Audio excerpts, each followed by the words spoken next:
the Boardwalk Plaza Hotel in beautiful Rehoboth Beach, Delaware, where every room is steps from the beach.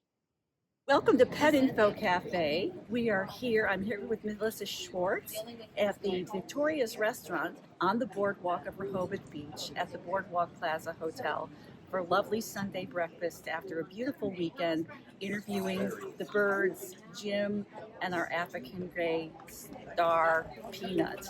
Melissa has a little bit of history with the Boardwalk Hotel. Would you tell us about bringing your son? Oh, my son now is 36, and we used to come here on occasion when we came for our summer's vacations in Delaware. Since we're in the DMV, it was just a short 3 to 4 hour drive, depending on the British traffic. And we have some wonderful memories here at the hotel. That's absolutely true, and I think so many people do. So we love that the birds are all part of this beautiful boardwalk history, and not just the seagulls, but the actual parakeets, parrots, and our special African gray.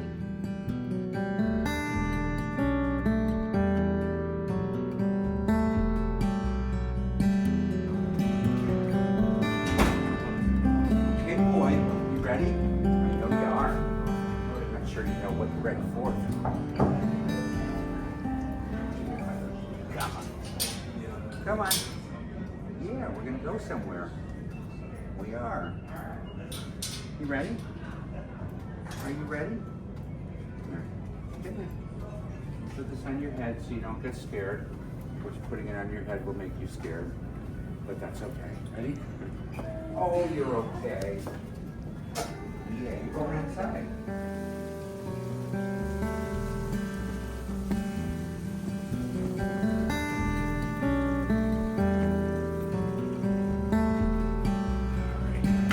See, here we are, baby. Here we are. I'm so thrilled to be able to talk about Peanut, Oh, me too. about your relationship, and about the Boardwalk Hotel for all those reasons. Sure.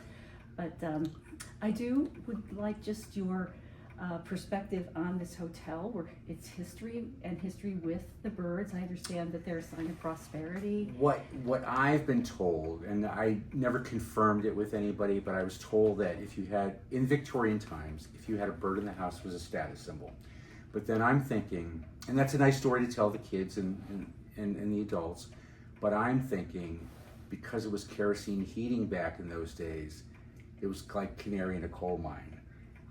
I'm thinking, no proof on this, but it kind of makes sense, and but it's good. The kids like the first story. It's much nicer. Oh, it's much nicer. Like a lot of Victorian, especially with women in them, Victorian paintings. There's a lot of times there's a bird in the background, and it's usually a large bird like this guy. Yes.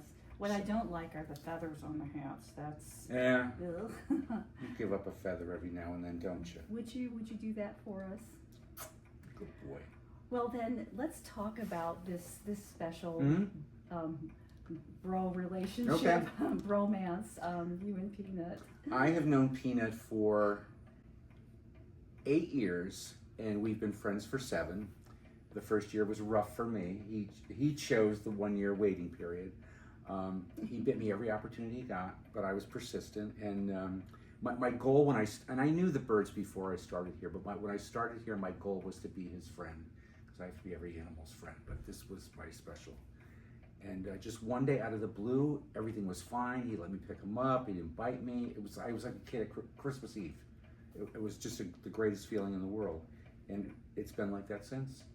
He kind of knows my schedule. He knows that I'm down to 2 days a week now.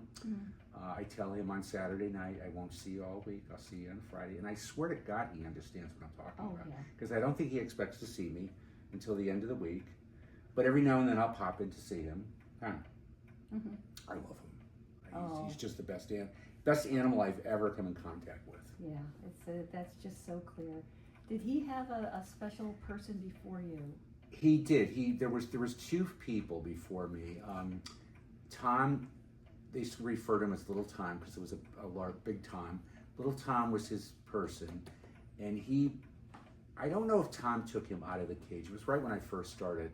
But every time he saw Tom, he got so excited. He'd get to the front of the cage and he's rattling it. and he just wanted to be with Tom.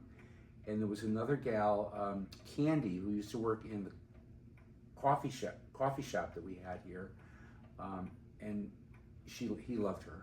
Aw. And it was funny because one day, and again, I had only been here a little bit of time. I think I might have been okay with him at that point, but she goes, "Oh, come here," and she goes, "Give him a kiss." And like an idiot, he grabbed my lip. He could have very well hurt me, but he didn't. He didn't. Uh-huh. And he'll still grab my lip every now and then, but he never, like if he nips me, it's never on the face. He's careful about that, Yeah. which I'm thankful for. Yeah, Uh, he's more just a matter of tasting Yeah, you, like yeah. what kind of letting food me was- know Oh, there's boundaries. okay. Oh, But yeah, lovely. so he did have 2 people before that, and that's why I can never leave here now, because I was going to retire a couple of years ago, and I'm laying in bed one night, and I'm like, I can't retire because he will not know where I am, and after Tom and Candy, I just couldn't do that to the little guy, so I do a couple nights a week, and that seems to be enough for him. But he's such a good boy. Well, he really is. Today he seemed very content. Oh, he is. Yeah, he's good with people now. He seemed very content being in the lobby, and I think that's something I've talked to. I interviewed a wildlife rescue, and he has an African gray named Garth, and he talked about how, oh, look at you all puffing up. He talked about that they're really wild birds, Oh, yeah, and they yeah. need that kind of stimulation. Do you find that's true? Oh yeah. Watch, I'll show you something. This is how I show this to the kids because a kid will get a kick out of it. Oh, wow. But this is how he likes to play, and I figured this out because every night before I left, I would say goodnight to him in his cage, and he'd be hanging upside down, and he'd be swinging back and forth, and maybe he'll do it, maybe he won't. He's a little nervous. Come on, you show us. No, it's not you. See, they got a mind of their own. They do. That's not what I want. You know that. Ready? Okay. Come on. Oh, there we go. There we go. He'll usually swing back and forth, but that feels good.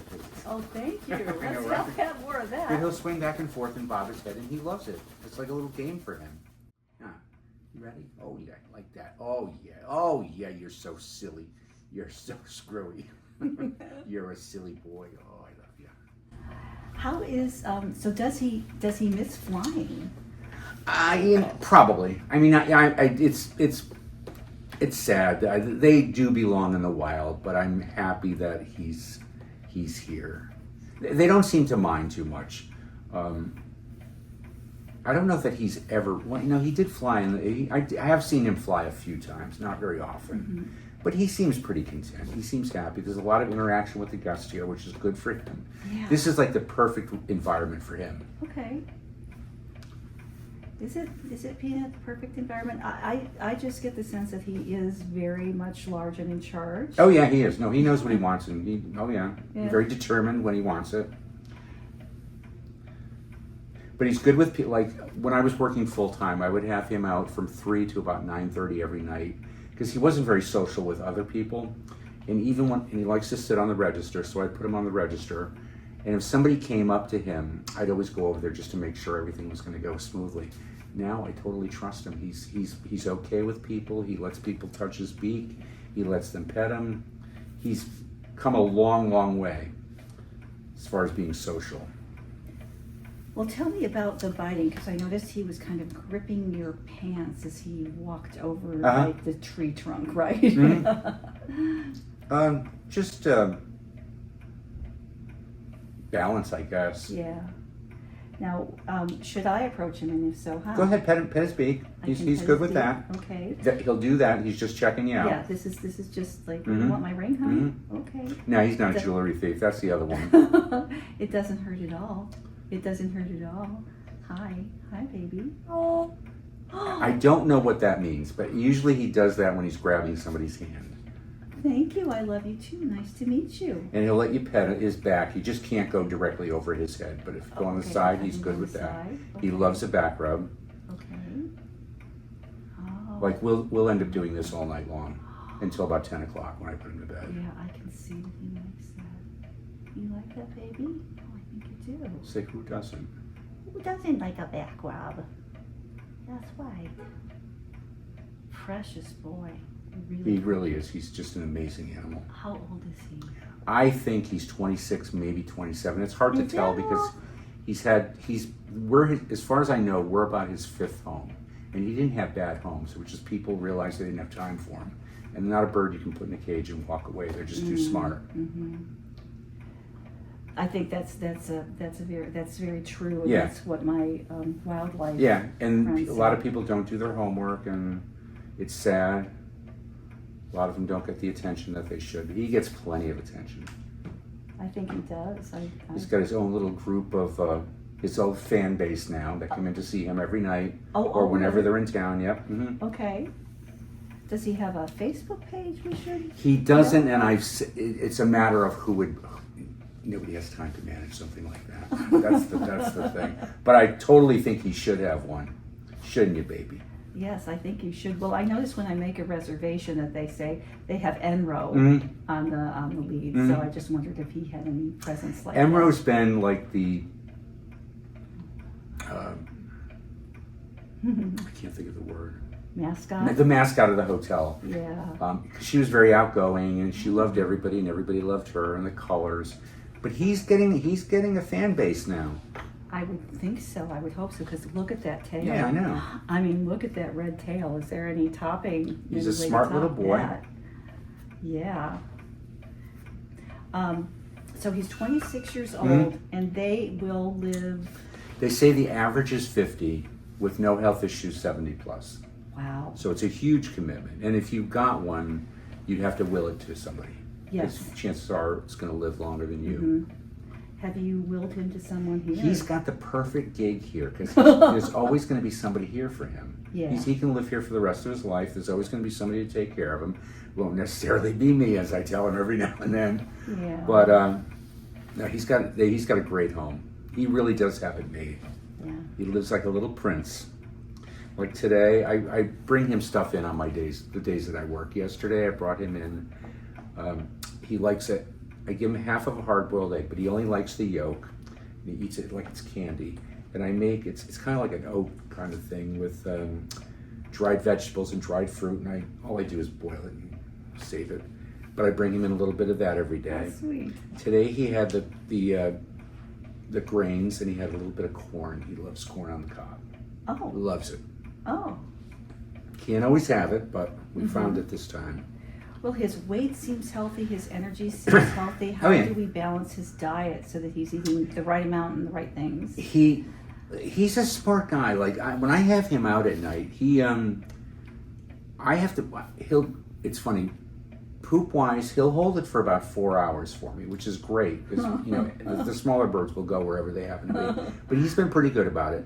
So I'll take him out at 3. About 7 o'clock, I put him back in to have a little poop break, and we feed him.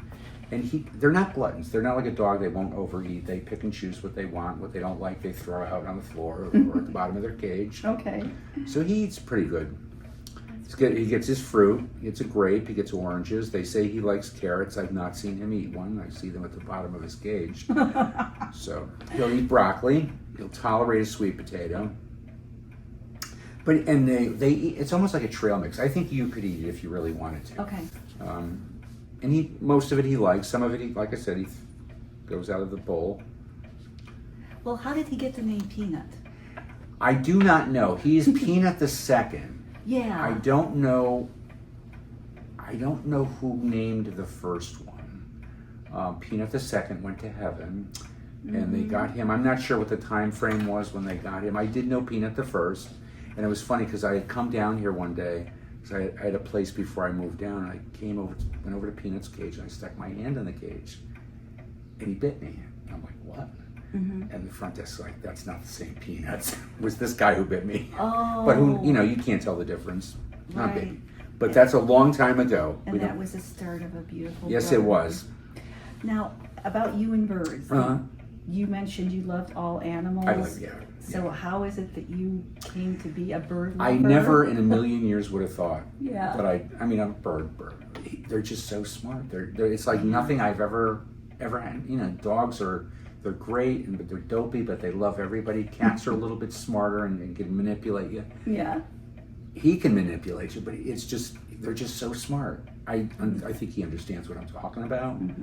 I can pretty much tell what he wants, and he listens and he interacts. He's just an amazing animal.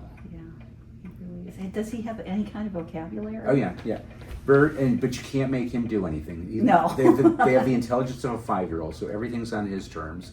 Bird, silly bird, cracker, morning, hello, what? And when he says what, it's like a teenager talking to their mother. It's like, what, with the attitude? What are you doing? What's up? He barks, he coughs, he laughs, he whistles, he meows. He knows the Andy Griffith theme. He does? He'll only do it when he's really looking for attention. I do what I want when I want. know, right. That's why when a mother comes up and she wants Peanut to talk to her kid, and if it's a little one, I'm like, how old's the kid? Yeah. Oh, 4 years old. I'm like, similar to this one, you know how they are. They do what they want, and he'll talk when he's ready or has something to say. Huh? Yeah. Good boy. Good boy. Well, thank you so much for this time Sure. and everything. Any other thoughts, anything else that you would like bird lovers to know, people coming to the Boardwalk Hotel to know? Well, all the birds are great. They've all got their own little individual personalities. Moosey is a character. He's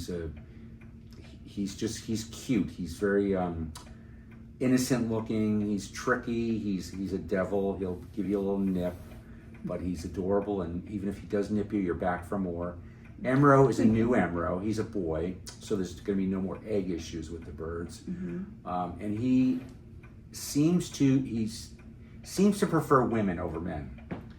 Yes, and he makes it very clear. And when I go to put him to bed at night, because we cover him, it's almost like he wants to fight with me. He's in there bouncing around. But this one lets me do whatever I want to him. Because you're a good boy. Well, thank you, Peanut. Anything else you want to tell the people watching the TV show? Say hello. Hello? I'm a bird. That's what he does. Every now and then he'll say, I'm the bird. I'm like, yes, you're the bird. You the bird? You the bird? He did talk to me from his cage, so maybe I'll get lucky to see. He's very chatty at night. Yeah. When I half cover him. I don't cover him completely till I walk out the door. But when he's in his cage, he's got a lot to say. Yeah. Don't you? Well, thank you, Jim. Oh, you're welcome. So lovely. Big commitment though, if they want to get a bird like this, it's a huge commitment. I think that's They're very time important consuming. message. Travel's limited, unless you can find somebody that you trust with your baby. Yeah. And it will be like a baby. Yeah. That means very special treatment and very, very bonded. Yeah, they are. Like that's part of the reason I won't leave. If I were to leave, he might get so freaked out that when they get stressed like that, they start plucking their feathers and they have nervous conditions. Yeah, they're very emotional. They're very cool animals. So we don't want any of that to happen to you. All right. Thank I think you. that's a wrap. Thank There you you go. so much. There you go. You're going to be on the internet. Yes, you are. Yeah. And so happy to tell this story for We'll so sit many and watch reasons. it together. He sits at night with me in the back, and we do some work. Yes. Do you work? He does. You make sure that you work. He helps. Yeah.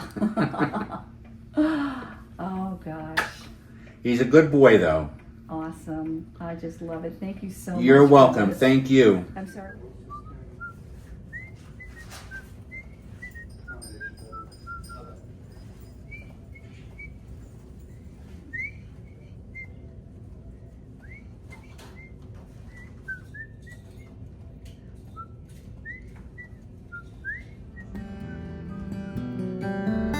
And I am here with Richard and Karen Weiner to talk about their rescue of birds. Yes. And I'd like you to tell us all about your rescue, how you got started.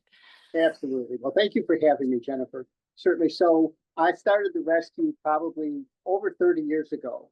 And in the beginning, I used to foster cats for a foster-only animal shelter. And I was a young police officer. This was in probably 1986. I was walking a foot patrol beat, and I saw this guy walking around with a cockatoo on his shoulder. And I was just absolutely fascinated by this interaction between this man and this bird. So I went over and I'm talking to him and asking him about the bird and everything like that. And I thought, wow, I would really like to get a bird. So what did I do? I thought I saw a cockatoo. I saw this incredible interaction. So I thought that's the bird I want. So I started to do some research, and at that time there weren't really any rescues. So I was looking at pet stores, I was looking at breeders, and after seeing about a half a dozen different places, I was like, I just don't think as a young police officer I'm going to do much sleeping on midnights with a loud cockatoo. So I did some more research, and that's when I found about African greys, and that's when I found a breeder. Got my first bird, Prince. I had him for 37 years, and he is basically what got us started. Now, unfortunately, as does always happen, birds, even birds will pass away. And so I had to have him euthanized at 37 years of age, and almost shut down the rescue. But we realized that there's just no way. This is what Prince wanted us to do. This is what Prince got us started. So we kept on. And since then, we've probably done 300 birds through the rescue. So tell us all about your special friend that you're holding right now. Oh, this guy here, this is Garth. This is also an African gray, and he came to us as a rescue. He was actually left with with another bird, another African gray at the vet's office. Tell us about his personality. And, African Greys are incredibly loyal. They bond with one person. So you're not the first person in his life. What's that been like? Well, actually, that's actually a myth. People think that while they're monogamous creatures, they can form many different bonds over their life. Garth was real close with me when he was here the first time, and when he came back, it's like he didn't miss a beat. They can learn to have, multiple relationships over their lifetime, and that's what helps to make them so hardy. African greys tend to be, as my wife will call them, they're the bird, they're the cat in the bird world. They can entertain themselves. They can play in their cages quite nicely. They're not as loud as some of the other birds. They're kind of like when they want you, and they want to sit there and cuddle and snuggle and be with you. And then when they don't, they just kind of leave me alone. And that's why I found the gray. Grays tend to be a lot more quieter, a lot more easygoing. But what happens is people will not get the right species. They'll get matched with the wrong bird, and hence the relationship never takes off. In the wild, what do? They chew things. That's how they sharpen their beaks. That's how they're able to eat better. So they're doing that all the time. So when they're chewing things, you got to give them things to chew, and then their diet. Yes, in the wild, do they eat seed? They do. But they also fly hundreds of miles a day in order to find them to them. So Garth is in my office because this is where I do my work. I work out here. So because I don't get as much time with them, so he'll come and hang out with me. Now, when I get up here in the morning, I open things up, get him out of his cage. I clean his cage, give him fresh food and water. Then he comes out, and if I'm working out on the ground, he'll come over and he'll sit right next to me. If I'm at the desk, he's sitting at my feet. Very, very bonded to me. So he'll probably not go anywhere because of that, because it doesn't matter. We've got plenty of others. Yeah. But yeah, he's my boy. He's my Prince too.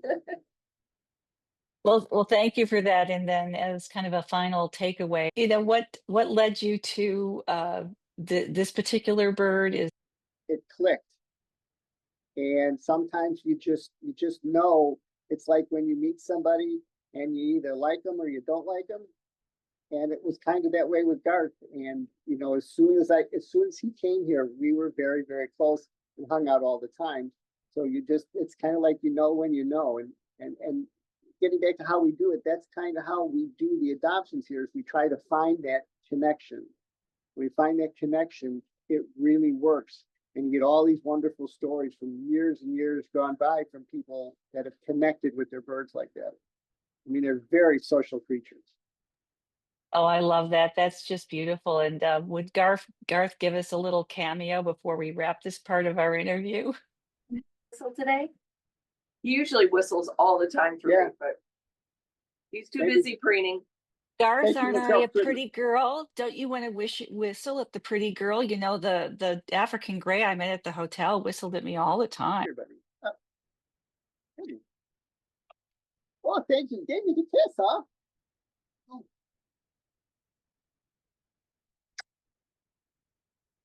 Oh, boy. You are just stubborn, aren't you? He's like a kid. Where you going? You don't want to show up for the camera? He's looking at it. Yeah, he's watching. He's watching. Where's that Hello, Garth. coming from? You can try to walk out. Let me see if I can get him to walk out. Bye, Garth. Bye. Where'd you go? Bye. Did you leave? I was all interested in where Karen went. There you go. Oh, there you go. Where's mine go? Garth, call the puppy. Oh, puppies. You call the puppies? Where are the puppies? Little bigger. Are you looking for me? He did. He turned around. Are you looking for Eyes me? wide open. They were looking for me. You missed me. I'm back. I'm back.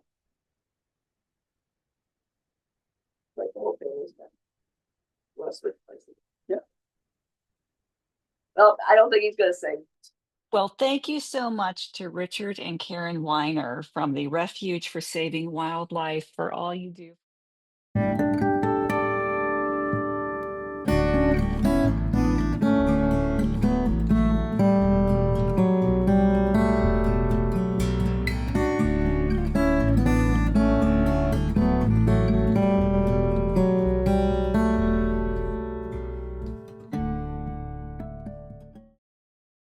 This episode is brought to you by the Boardwalk Plaza Hotel in beautiful Rehoboth Beach, Delaware, where every room is steps from the beach.